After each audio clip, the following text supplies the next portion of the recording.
Alors, je rappelle aux auditeurs que nous sommes en direct sur Salamandre TV avec Monsieur Jean Poyard pour le livre Gnosis de Boris Mouraviev, la tradition ésotérique de l'orthodoxie orientale. Et nous voici arrivés aux questions. Et il y en a plein. Je dirais même beaucoup. Alors, j'ai une première question de Frédéric. Pourriez-vous nous expliquer votre vision ou définition selon votre tradition de l'âme et de l'esprit? Alors, on va essayer de faire court pour les réponses puisqu'il y a beaucoup de questions. Alors, je ne voudrais pas donner une définition, mais je pourrais caractériser l'âme et l'esprit, et je voudrais le faire d'après la tradition qui est proposée dans Gnosis. Ce que nous appelons l'âme, ce qui est appelé l'âme dans Gnosis, c'est la personnalité humaine, c'est le moi psychique, n'est-ce pas? C'est le moi psychique, et qui est un moi qui est en devenir, qui est un moi provisoire, et qu'il faut forger, qu'il faut spiritualiser, qu'il faut harmoniser. Et ceci ne peut se faire que par les forces spirituelles dont la source est dans l'esprit qui est en nous, et dans le langage de Gnosis, cet esprit qui est en nous, il porte un nom, c'est le moi réel, et qui est une étincelle christique. Alors, une question de Nathalie. La perception du moi réel est perceptible dès l'enfance, mais vers quelle période de notre vie, selon vous, devient-elle vivante, vibrante? Donc, elle a deux questions, mais je veux poser que celle-là. Et elle me charge de vous dire, votre passion est très touchante. Merci beaucoup. Merci beaucoup. Vous savez, c'est comment peut-on renaître alors qu'on est déjà vieux? C'est une question qui m'intéresse. J'ai 72 ans, donc je voudrais bien, avant de quitter ce monde, que cela sera arrivé. Donc j'essaie de rester enthousiaste. Merci. C'est une question qui n'est pas simple, parce qu'en effet, on peut considérer que l'enfant, on peut dire que le ciel est la seule terre qu'il connaisse. Quand l'enfant vient sur terre, c'est un être profondément spirituel. Et nous pourrions avoir cette image qui fait que quand l'enfant naît, il a la fontanelle ouverte sur le ciel. Il n'y a pas de symbole plus parlant dans le corps de l'homme pour nous dire que l'homme à sa naissance est une créature céleste, une créature spirituelle. Et très vite, avant la 3e année, la fontanelle se referme, l'homme s'ossifie, il se minéralise, il se matérialise. Et donc, il va prendre peu à peu conscience de ce qu'il va perdre, dans une certaine mesure, la conscience de l'arbre de vie. Il va peu à peu s'identifier avec sa personnalité, c'est-à-dire l'arbre de la connaissance du bien et du mal. Et ce que nous pourrions appeler l'initiation, c'est de réouvrir mystiquement, par le travail spirituel, la fontanelle qui s'est refermée. Et donc, le moment où cette fontanelle va de nouveau se réouvrir mystiquement, ça c'est très mystérieux. C'est pour chacun d'entre nous. C'est un moment mystérieux, un moment précieux, complètement mystérieux, qui n'appartient qu'à chacun. Certains peuvent le retrouver très vite, d'autres ne peuvent faire cette prise de conscience que plus tardivement dans leur vie. Ensuite, j'ai une question de Alain. On est plus dans les évangiles canoniques. Dans ses écrits, saint Paul utilise deux mots, gnosis et épignosis. Quelle différence fait-il entre les deux mots? Écoutez, là, vous me posez une question ou théologique ou qu'il faudrait poser à l'école. Très théologique, oui. Oui, à l'école, je ne sais pas moi, aux langues orientales ou non, là je peux pas vous répondre, je vais vous dire une bêtise. Je connais un peu Saint Paul, mais je vous dirai une bêtise sur cette question, sur cette réponse. Alors, j'en ai d'autres qui arrivent, dont celle-ci. Ah, c'est une question plutôt pratique. Il y a des gens qui sont intéressés par la pratique de Gnosis et de l'enseignement. Pourrions-nous avoir les coordonnées de groupes en France qui travaillent sur les enseignements de Mouraviev? Alors, à notre connaissance, il n'y a pas de groupe constitué qui travaille sur Mouraviev. Je pense qu'il y a beaucoup de gens qui sont intéressés par Gnosis, ça nous le savons, mais à ma connaissance, il n'y a pas de groupe constitué qui travaillerait d'une façon méthodique, je dirais, sur Gnosis. Et donc, si une personne s'intéresse à pratiquer Eh ou à ben, vivre au quotidien, comment peut-elle en tout faire? cas, nous connaissons, comme je l'ai dit, l'association que nous avons fondée il y a quelques années ne fait pas d'enseignement. Mais nous sommes en relation avec des gens qui s'intéressent à Gnosis et qui travaillent. Donc, si elle s'adressait à notre association, il suffit qu'elle regarde sur Internet, nous pourrions éventuellement la mettre en relation avec d'autres personnes, éventuellement. Ben, donnez-la, comme ça les gens Ah peuvent ben, l'entendre. il suffit de faire sur Google Boris Moraviev, elle aura tout de suite l'adresse du site internet. Très bien. J'ai une question de Russ, qui est Russ. Oui. Il ne vient pas à l'esprit des hommes qu'il faille effectuer cette supposée deuxième naissance. Alors, je ne sais pas pourquoi il dit supposée. Que compte faire Boris Moraviev pour diffuser ce message? Je ne sais pas s'il a compris quelque chose du discours, mais je pose la question quand même. Hein. Et fournissait-il un travail à effectuer pour... Excusez-moi, je termine la question. Et fournissait-il un travail à effectuer pour atteindre cette deuxième naissance? Donc c'est surtout la deuxième naissance. Il insiste beaucoup sur ça. Je crois que Boris Moraviev, ça pose la question quels pouvaient être les buts de Boris Moraviev. Et je crois qu'ils étaient doubles et totalement complémentaires. D'une part, Boris Moraviev, comme un certain nombre d'esprits éclairés, et de plus en plus nombreux d'ailleurs, constate que notre époque se trouve d'un certain point de vue, sinon au bord du gouffre ou de l'abîme, mais en tout cas dans une situation très difficile sur un plan spirituel, on le voit bien. Et Boris Moraviev considérait en particulier que nous étions à la fin d'un cycle donné et à l'aube d'une ère spirituelle nouvelle. Il appelle cette époque une époque de transition. Il considère que l'humanité se trouve devant un seuil majeur dans son développement spirituel, dans son déroulement spirituel, et que ce seuil majeur ne peut être aujourd'hui franchi que par un surcroît de révélation spirituelle. Et donc aussi par la naissance d'un homme nouveau, d'un homme deux fois né dans le sens de ce que nous disions à propos du dialogue entre Jésus et Nicodème. Et donc le but de Boris Moraviev est double. Il est d'une part comme beaucoup de maîtres, comme beaucoup d'autres, bien sûr, il faut surtout pas dire en dehors de Gnosis point de salut, ce serait totalement stupide, mais il est un de ceux, parmi d'autres, qui sont conscients de ce besoin de l'humanité, de ce surcroît de connaissances spirituelles, de sciences ésotériques pour que l'humanité puisse franchir ce seuil, et pour cela, il faut que naisse un homme deux fois né spirituellement, parce que nous avons aujourd'hui, on le voit au plan mondial, un problème considérable de gouvernance. C'est cette idée qu'une gouvernance nouvelle ne peut survenir que s'il y a un homme nouveau, porteur de facultés spirituelles créatrices nouvelles.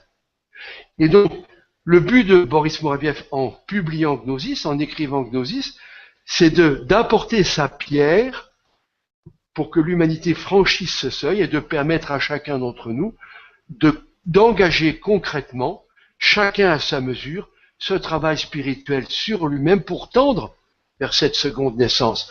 Alors, personne ne peut forcer personne en la matière. Ça s'adresse à un être libre. Chacun prend conscience ou ne prend pas conscience de l'urgence de la situation du monde aujourd'hui, et chacun prend conscience ou ne prend pas conscience de l'urgence de la métamorphose pour lui-même. Alors, j'ai d'autres questions. Certaines me semblent un peu plus théologiques, mais ça sera à vous de voir. J'ai Théodoresco qui pose la question. Bonjour, pourriez-vous nous parler des hydrogènes? Donc là, on est dans la partie que l'on n'a pas du tout parlé, mais si ça demande beaucoup trop de choses à dire. Oui, je peux en dire juste deux mots quand même. Je peux en dire deux mots. Dans le tome 2 de gnosis, dont nous ne parlons pas ce soir. Même d'ailleurs, aujourd'hui, même en 1h30, 2 heures, nous ne faisons qu'effleurer l'épiderme de gnosis, même par rapport au tome 1. Il faudrait... Le travail ésotérique, d'ailleurs, ne se mesure pas en années, ne se mesure même pas en dizaines d'années. Il se mesure sans doute en vies humaines. Donc, la matière est considérable. Mais s'agissant de la question posée des énergies, c'est une question qui est développée dans le tome 2. Et c'est cette idée que, pour évoluer spirituellement, pour atteindre la cime ésotérique dont nous parlons, pour s'élever en quelque sorte vers cette conscience solaire, qui est la conscience du moi réel, il faut un certain type d'énergie.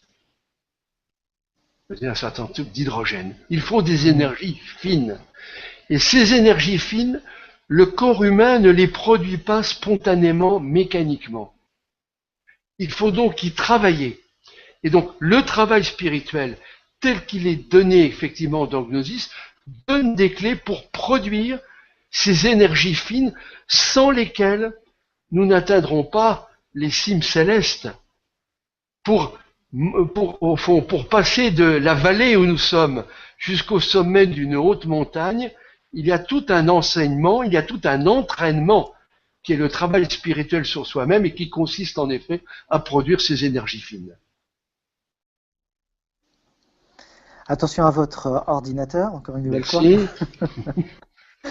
Alors voici la question un peu plus théologique. À vous de voir. Que pensez-vous de cet échange de Jésus sur la croix entre les deux condamnés? Il le cite. Il cite l'échange. Pour nous, c'est justice. Oui, allez-y. Vous connaissez le fameux discours qu'il dit entre le condamné de droite et le condamné de gauche. Oui. Alors, je vais vous faire une réponse. C'est que c'est une question qui n'est absolument pas développée dans Gnosis. Donc, ça me gêne un peu. J'aimerais mieux me borner à vous parler de ce que un lecteur a déjà trouvé ou va trouver dans Gnosis. J'ai tout un tas d'idées personnelles sur cette question de la croix et de l'Aaron. Je pourrais vous en parler, mais je vous parlerai de ce que moi, Jean Brouillard, je pense sur la question. J'aimerais mieux que nous restions sur des questions directement centrées sur ce que le lecteur peut découvrir dans Gnosis lui-même. C'est pas que je refuse la question, mais je vais vous donner une opinion, un avis personnel, ce que j'ai essayé de ne pas faire jusqu'à présent. Alors restons dans le cadre, ne débordons pas. Il y a des débordements, tome 2, théologie. Voilà. Alors, j'ai une question, oui, de Nathalie. C'est la deuxième partie de sa question. Elle l'avait déjà posé une première au départ. Y a-t-il une hygiène de vie, mentale ou autre, pour que nous puissions laisser couler ce feu du Père? Est-ce spontané? Peut-être que d'abord je pourrais rappeler que le feu du Père, il passe par le Fils. Déjà. Et que le Fils, c'est le Logos. Et que le Fils, c'est le Christ. Et quand chacun d'entre nous, dans le langage de Gnosis, le Christ, c'est cette étincelle christique, cette étincelle divine que nous avons nous, c'est notre moi réel. Donc tout le travail concret, pratique, consiste à d'écouter la voix la voix de notre moi réel, et consiste à poser des actes concrets pour se rapprocher peu à peu de notre moi réel. Et c'est dans la mesure où nous sommes un jour capables déjà de pressentir, déjà goutte à goutte, étincelle après étincelle, cette présence du moi réel en chacun d'entre nous, alors que par la seconde naissance, nous pourrons nous identifier pleinement au moi réel en nous, c'est-à-dire au Logos, à la force du Christ, au Fils, et ça c'est la seconde naissance, et ensuite seulement on peut parler du Père. Alors bien entendu, il y a une hygiène de vie, c'est tout le travail ésotérique, c'est toute la discipline de soi-même.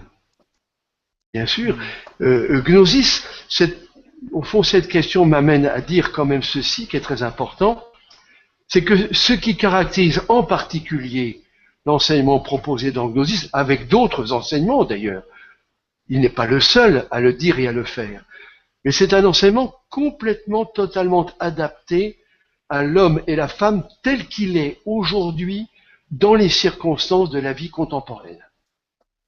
On a peur de se mettre entre quatre murs, c'est pas la voie du moine, peut-être même peut-on dire d'ailleurs que la culture en sert spirituellement dans une certaine mesure, sauf vocation particulière. Peut-être peut-on penser qu'elle appartient à d'autres temps. Gnosis propose une voie de travail concret sur soi-même, quelles que soient les conditions dans lesquelles nous sommes, quelle que soit la nature, la culture, le sexe, la tradition. Il ne demande même pas la foi au départ. Il demande d'essayer de comprendre pourquoi nous sommes nés, pourquoi nous sommes sur Terre. Est-ce que nous allons mourir après le trépas physique? Est-ce qu'il y a un chemin vers la conscience? C'est tout, mais c'est beaucoup. Et ceci peut se faire dans les conditions de la vie aujourd'hui, en ayant un métier, en ayant une vie familiale, en ayant une vie professionnelle, une vie amicale. Mais cela suppose une discipline de vie à toute épreuve, bien sûr. Alors, j'ai d'autres questions qui arrivent encore. Celle-ci, l'élévation de l'homme vers son moi réel lui fait changer de perception du temps, de son propre temps. Qu'est-ce qu'être au présent? Alors, on va faire court, puisque on a d'autres questions, essayons de répondre. Dans Gnosis, Boris Moraviev intervient énormément, parle énormément de cette question du temps, de ce qu'il appelle la fente du présent, de la fente du présent. Mais pour faire court, comme vous le dites, c'est cette idée que nous avons parlé tout à l'heure de l'homme extérieur, dans le langage de saint Paul. Et l'homme, il est qualifié d'extérieur tant qu'il est en deçà du premier seuil et tant qu'il n'a pas franchi le second seuil de la seconde naissance selon l'esprit. Il est un homme extérieur au moins pour deux raisons. D'abord parce que ses valeurs sont celles de son environnement, de son éducation, de sa tradition, de sa culture, mais ce ne sont pas ces valeurs qu'il s'est réappropriées lui-même à partir de son moi réel. On peut donc faire une différence entre ce qu'on pourrait appeler la morale et la conscience. Et deuxièmement, l'homme est extérieur parce qu'il vit toujours absent de lui-même. L'homme est extérieur parce qu'il n'est pas présent en lui-même. Et si la personne qui pose la question faisait ou fait cette expérience elle-même, par exemple, le soir, avant de s'endormir, de faire une rétrospective de la journée et de se dire minutieusement qu'est-ce que j'ai fait du début jusqu'à la fin ou de la fin jusqu'au début dans ma journée. Elle va s'apercevoir qu'il y a des pans entiers de sa journée où elle a fait des choses et où elle ne s'en souvient plus. C'est parce que nous dormons le jour comme nous dormons la nuit. Nous dormons éveillés. Et c'est toute la question dont les contes de fées nous parlent, qui ne sont pas que pour les enfants. Dormeur, éveille-toi. L'évolution spirituelle est un chemin vers l'éveil. Nous dormons le jour comme nous dormons la nuit. Donc toute la question, c'est de se réveiller et d'être présent. Présent tout le temps. Et ce que nous disons là, c'est ce que le Christ dit à chacun d'entre nous. Ce que je dis, c'est lui qui parle, hein. Je le dis à tous, veillez. Or, nous ne sommes pas présents nous-mêmes. Tant que nous ne sommes pas présents nous-mêmes, il n'y a pas de salut. Une autre question. Alors, pourrions-nous dire que le Père, la Mère et le Fils, entre parenthèses, le plus, le moins, le neutre, fermez la parenthèse, ont été occultés par le Père, le Fils et le Saint-Esprit de la vision judéo-chrétienne? Et ça, c'est un débat théologique, c'est une question complexe. Rien que déjà, qu'est-ce que c'est que la vision judéo-chrétienne? Oui, c'est tout un débat. Et puis après, le plus, le moins, etc. C'est un travail d'atelier que propose cette personne. mais il y a bien des choses qui ont été occultées. Oui. Voilà. Pas simplement par la vision judéo-chrétienne, c'est pourquoi Boris Moraviev met d'emblée, dès la première page de Gnosis, qu'il va nous parler d'une sagesse mystérieuse et cachée. préférerais qu'on parle pourquoi elle est mystérieuse et cachée. Oui. Parce que d'abord, elle s'est transmise de bouche à oreille par tradition orale et pas explicitement, et qu'aujourd'hui, la tradition ésotérique doit se diffuser plus explicitement, mais en tout état de cause, elle demeurera mystérieuse et cachée tant qu'elle demeurera occultée en chacun d'entre nous. On peut avoir tous les ouvrages entre les mains, si on ne fait pas le pas qui sauve pour s'engager concrètement dans le travail ésotérique, elle demeurera mystérieuse et cachée. Si on comparait la tradition ésotérique à un arbre, qui est un axe qui relie le monde de l'en haut et le monde de l'en bas, métaphysiquement parlant, et cet axe, il comprend un tronc. Ce tronc de l'arbre, il comprend trois parties essentielles, l'écorce, l'aubier et le cœur. Toute tradition spirituelle comprend ces trois degrés. Le cœur de cet arbre, c'est la tradition profonde, ésotérique. Elle est cachée. Le cœur de l'arbre, il est caché comme l'aubier est caché par l'écorce. Eh bien, il faut creuser, il faut percer l'écorce. C'est pourquoi Rabelais faisait du chien l'animal le plus philosophique qui soit, parce qu'il veut rompre l'os. Eh bien, tant qu'on ne fait pas cet effort de pénétration pour passer au travers de l'écorce des choses, traverser l'aubier et atteindre le cœur, même si vous avez tous les bons ouvrages entre les mains, cette tradition, elle reste mystérieuse et cachée. Donc il y a bien des choses occultées. Mais ce qui est occulté, c'est nous qui l'occultons. Les portes sont ouvertes. C'est nous-mêmes qui nous fermons les portes de notre propre sanctuaire.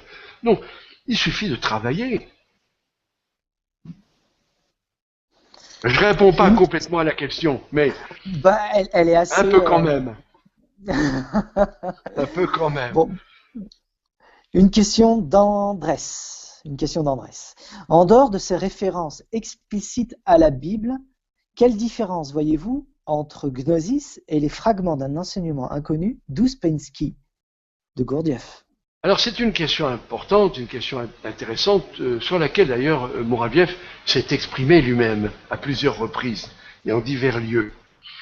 Et dans sa biographie, on sait que Boris Muraviev a été en contact d'une façon épisodique, il faut le dire, avec Gurdjieff, et il prend toujours soin de dire qu'il n'a jamais fait partie de ses disciples. Mais il s'est exprimé à propos des fragments et à propos de sa relation avec Ouspensky, qu'il a bien connu et avec lequel il a eu des liens d'amitié très très profonds, très prolongés, basés sur le travail spirituel. Eh bien, il s'en est exprimé d'abord dans un article qui avait été publié à l'époque dans la revue Synthèse et qui a été repris dans un excellent petit livre qui a été publié il y a maintenant quelques années aux éditions d'Hervy. Voilà. Donc, là, je vais vous dire ce que Muraviev dit de lui-même. Et il dit que fragments, comme son nom l'indique, ce sont des fragments d'une tradition ésotérique. Et il dit d'ailleurs, il s'exprime d'emblée, dès les premières pages de Gnosis, à propos de Gnosis et des fragments, pour dire que en partie, les sources en sont en partie les mêmes, mais que entre Gnosis et fragments, il y a une différence, ne serait-ce qu'une différence de contenu, qu'il y a plus de choses dans Gnosis qu'il y a dans fragments. Voilà, c'est ça qu'on peut dire. Indépendamment du fait que, d'après Boris Muraviev, il y a on va dire des erreurs ou des approximations dans un certain nombre de schémas et de postulats de base dans le travail ésotérique qui sont dans fragments. Donc, Boris Muraviev a pris des réserves, en quelque sorte, par rapport à fragments. Mais en partie, Boris Muraviev dit très clairement que c'est en partie la même tradition. Alors, une autre question. On n'en a pas beaucoup parlé, c'est vrai. Bon, il faut dire que le temps jouait contre nous. La note Do, le soleil, le cœur et l'amour forment une croix christique qui s'applique sur plusieurs plans. Comment s'articule tout ça? Bon, il faut toujours savoir qu'on n'a pas assez de temps pour pouvoir répondre à toute la question. Oui. Et puis, c'est ce que je dis, tout ça, c'est une question qui mériterait d'être explicitée. Ce qu'on peut dire, c'est que, mais en quelques mots, c'est il y a puisque j'ai parlé tout à l'heure du rayon de création, entre l'absolu manifesté que nous appelons Dieu, le Père, et le Christ cosmique, qui est la note sol dans l'univers, il faut lire Gnosis. Il faut lire Gnosis. C'est très important parce que Gnosis, dans la Kabbale, on dit toujours, en fait, on parle toujours traditionnellement du macrocosme et du microcosme. Donc Gnosis, Boris Mourabiev nous dit en fait que l'univers, c'est un ensemble de 7 cosmos, imbriqués au fond les uns dans les autres. Et qu'entre le premier cosmos, qui a la note Do, et la note sol qui est le soleil, qui est le soleil dans notre rayon de création, mais qui est une parcelle du Christ cosmique. Donc nous dit que c'est le deutérocosmos. Je ne peux pas développer comme ça. Il faudrait que la personne le lise. C'est le second cosmos. Et pourquoi quand même c'est le second cosmos? Parce que entre l'absolu et le soleil, il n'y a pas d'être de nature fondamentalement différente. Le soleil reçoit, chaque parcelle du Christ cosmique reçoit directement ces influences du Père. Et c'est ça qui est extraordinaire, c'est que si l'on s'élève jusqu'à notre moi réel, qui est une étincelle du Christ cosmique, alors, par le Fils, nous pourrons rejoindre le Père. C'est grandiose. Attention, votre ordinateur. Merci, c'est grandiose, mais on ne peut pas développer ça comme ça, il faut que la personne le lise. Oui. Il faut lire et relire. Vous savez, il y a ce texte alchimique que vous connaissez peut-être, qui s'appelle le Mutus Liber, qui est un grand classique de l'alchimie. Et il se termine dans l'avant-dernière planche du Mutus Liber, il dit ceci: lis, relis. D'abord il dit prie, lis, relis, travaille et tu trouveras. Il faut lire et relire. Il n'y a pas d'autre solution. On ne peut pas répondre à des questions aussi profondes et aussi vastes en 30 secondes. Alors, là, on est vraiment sur la partie que l'on n'a vraiment pas abordée, mais toujours restons dans la limite du temps qui nous est imparti. La vie organique sur Terre est l'accord La, Sol, Fa. La quote-part d'énergie, quelle est-elle pour avoir une vie heureuse? Alors, il y a au moins 3 questions dans la question.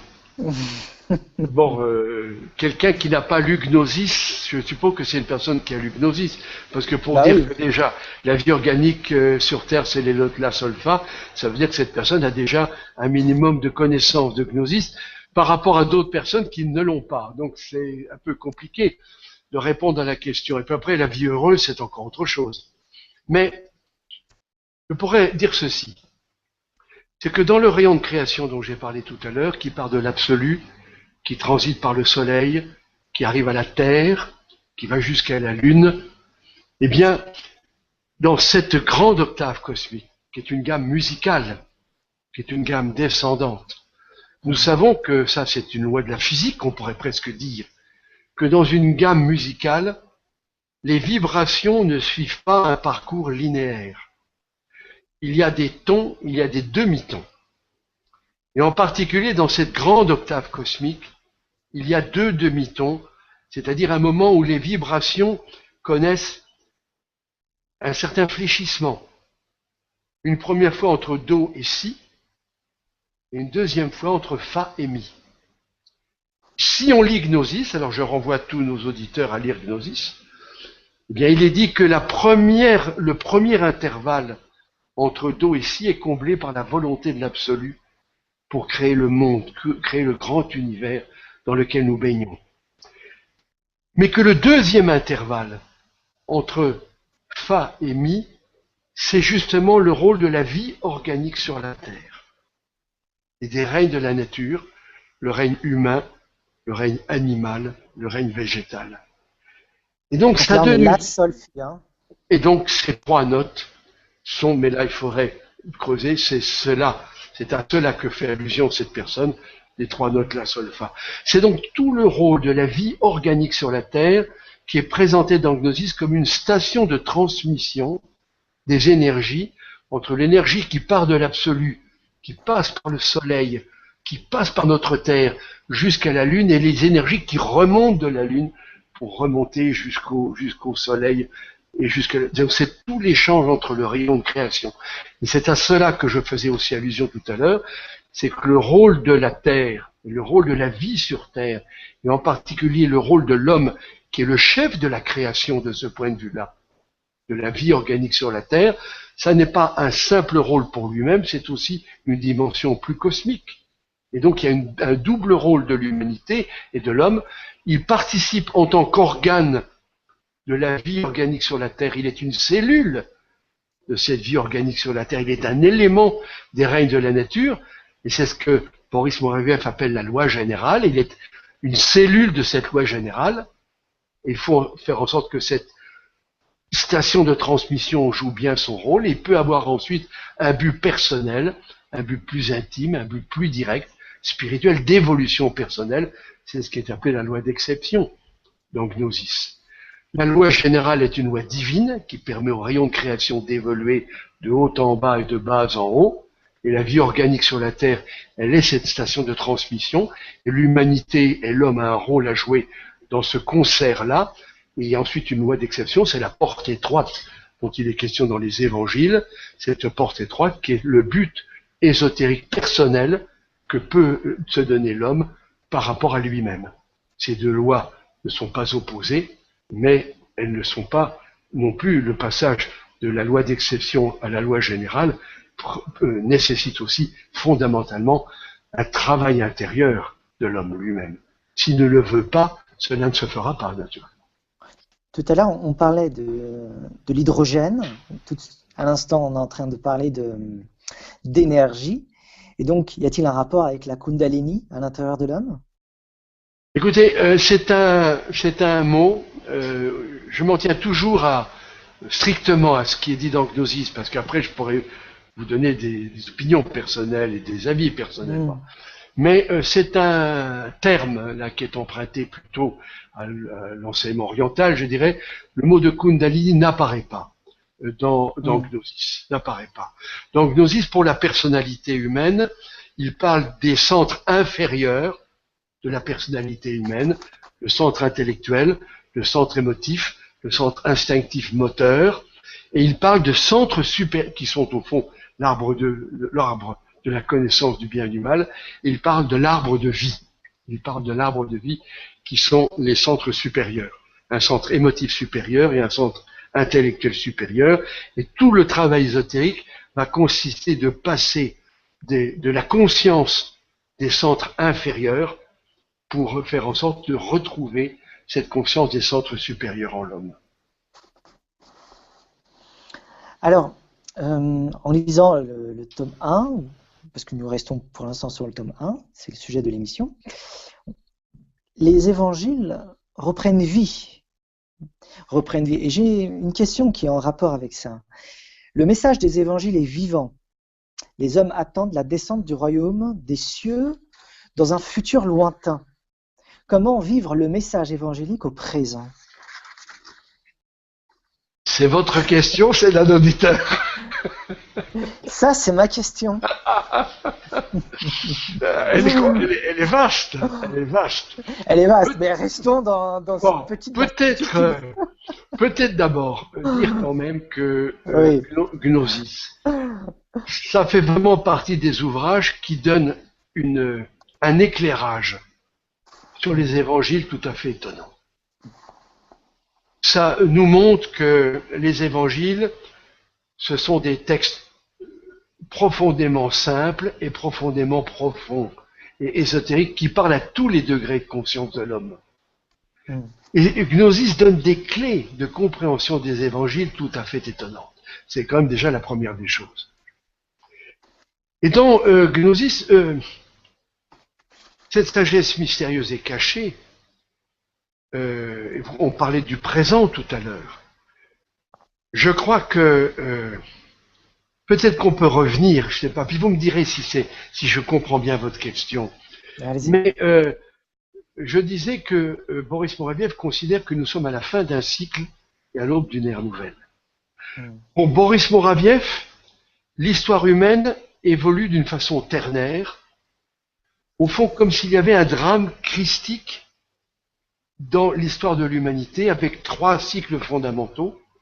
L'Ancien ou Premier Testament, le cycle du Père, le cycle du Fils qui a donné à l'humanité un Second Testament, et nous serions à la fin de ce cycle et à l'aube d'un 3e cycle, l'ère qu'il qualifie de l'ère du Saint-Esprit, et avec l'idée grandiose que si cette ère du Saint-Esprit voit le jour, et pour qu'elle voie le jour, il faut que l'homme le veuille aujourd'hui, alors un 3e testament pourrait voir le jour. C'est grandiose. Ah, c'est magnifique, oui, tout à fait. C'est magnifique. Et Boris Moraviev dit dans le tome 2, très clairement, qu'il considère que son œuvre Gnosis est une pierre, parmi d'autres, à l'édification, une pierre posée à l'aube de cette ère nouvelle pour la construction de ce 3e testament. C'est grandiose. Donc aujourd'hui, nous serions dans le présent de cette période de transition. On voit bien qu'il craque depuis partout. Le vêtement de l'humanité aujourd'hui, c'est incroyable. On voit bien que nous ne sommes pas à la fin d'un monde, encore qu'une catastrophe n'est peut-être pas à exclure, mais nous ne sommes pas à la fin du monde, pardon, mais manifestement nous sommes à la fin d'un monde. Et ce monde nouveau, il est entre nos mains, et Boris Moraviev dit au fond que le cycle du Fils s'est ouvert par l'incarnation du Verbe, il y a 2000 ans, par le sacrifice du Verbe dans l'histoire, il y a 2000 ans, par le mystère, oui, merci, par le mystère du Golgotha, c'est-à-dire par le sacrifice de Jean-Baptiste, de Jésus et des apôtres, et qu'aujourd'hui, il ne faut pas s'attendre à nouveau à ce que le divin vienne nous secourir. Le divin, il a tout donné de lui-même. Il y a 2000 ans, aujourd'hui, c'est à l'homme de se prendre en main, et on pourrait dire au fond que le mot d'ordre aujourd'hui, c'est la sagesse populaire, mais qui n'est pas si populaire que ça, c'est « aide-toi, le ciel t'aidera ». L'ère du Saint-Esprit qui vient, elle est entre vos mains, elle est entre les miennes, elle est entre de tous ceux qui nous entendent aujourd'hui. Peut-on mettre en parallèle l'âge du Verseau, astrologiquement? Alors, là aussi, on peut parler d'abord les avis divergent pour savoir quand est-ce que cette ère du Verseau, quand est-ce qu'elle s'annonce, etc. Mais Gnosis n'emploie pas cette expression d'ère du Verseau. Il s'en tient à cette vision ternaire ou trinitaire de l'histoire. Après une période proto- ou préhistorique, proto-historique, il y a eu un premier cycle, le cycle du Père, qui au fond est né avec le geste de Noé, à partir de Noé, jusqu'au Golgotha, jusqu'aux événements d'il y a 2000 ans, qui a ouvert le cycle du Fils, avec un Second Testament, où nous serions à l'aube de cette ère nouvelle. C'est le vocabulaire qu'il emploie, qui est celui de sa tradition, la tradition de l'orthodoxie orientale. Celle dont j'essaie de faire modestement un commentaire à propos de Gnosis. Modestement. Alors, nous voici arrivés à la dernière partie de l'émission. Et donc, je vous laisse pour clôturer le mot de la fin. Bien sûr, le mot de la fin, ça ne se termine pas, mais je vous la laisse terminer quand même. Non, il n'y a pas de mot de la fin, c'est un mot du commencement. Le mot initiation, voilà. Le mot initiation veut dire commencement. C'est ça. Donc c'est de cela au fond nous parlons, mais pour le faire, j'aimerais au fond plutôt donner la parole à l'évangile selon Thomas, dont nous n'avons pas parlé. Non. C'est un évangile gnostique, découvert à Nag Hammadi, après la Seconde Guerre mondiale. Et cet évangile selon Thomas, il dit ceci. Voici les paroles que Jésus le vivant a dites, et qu'a transcrites Didyme Judas Thomas. Voici les paroles de Jésus le vivant, ceci pour nous dire qu'il est le vivant, et que nous ne vivons pas au sens des évangiles, nous existons, ce qui est très différent. Vivre, c'est atteindre le moi réel en chacun d'entre nous, c'est-à-dire cette étincelle du Logos, cette étincelle du Christ, qui nous ouvre les portes du monde spirituel. Voici les paroles de Jésus le vivant, et qu'a transcrit Didyme Judas Thomas. Celui qui trouve l'interprétation de ces paroles ne goûtera pas du fruit de la mort. Ne goûtera pas du fruit de la mort. Cela veut dire que celui qui ne goûte pas l'interprétation de ces paroles goûtera du fruit de la mort. De quelle mort s'agit-il? Ça n'est pas la mort du corps physique. Mais là, il faut revenir à ces propos de saint Paul qui nous dit « Nous ne mourrons pas tous, mais tous nous serons changés. » Tous nous serons changés, ça veut dire que, quoi que nous fassions, nous abandonnerons un jour notre corps physique comme un vieux vêtement. Donc la question de la mort, ça n'est pas celle du moi réel, le moi réel est éternel. C'est une étincelle du Christ en nous. C'est celle de la personnalité. La personnalité doit s'unir au moi réel pour vivre au sens des évangiles. Celui qui goûte l'interprétation de ces paroles ne goûtera pas du fruit de la mort. Et le texte continue en disant ceci. Celui qui cherche ne doit pas cesser de chercher jusqu'à ce qu'il trouve. C'est l'énoncé de la foi dont vous me parliez tout à l'heure. La foi, c'est la foi adulte. C'est la conviction intime que si je cherche vraiment, je vais trouver. Qu'il n'y a pas tromperie sur les choses. Quand je cherche, je trouve, à la condition de passer à l'intérieur de l'écorce de l'arbre, de passer au travers de l'aubier pour atteindre le cœur. Et alors, il est dit ceci. Allez-y, terminez. Et alors, il est dit ceci. Alors, il sera stupéfié. Il sera émerveillé. Ce sont les qualités du cœur conscient. Il faut des yeux pour voir, des oreilles pour entendre et un cœur conscient. C'est l'amour vrai. Il faut un cœur conscient pour goûter ces choses.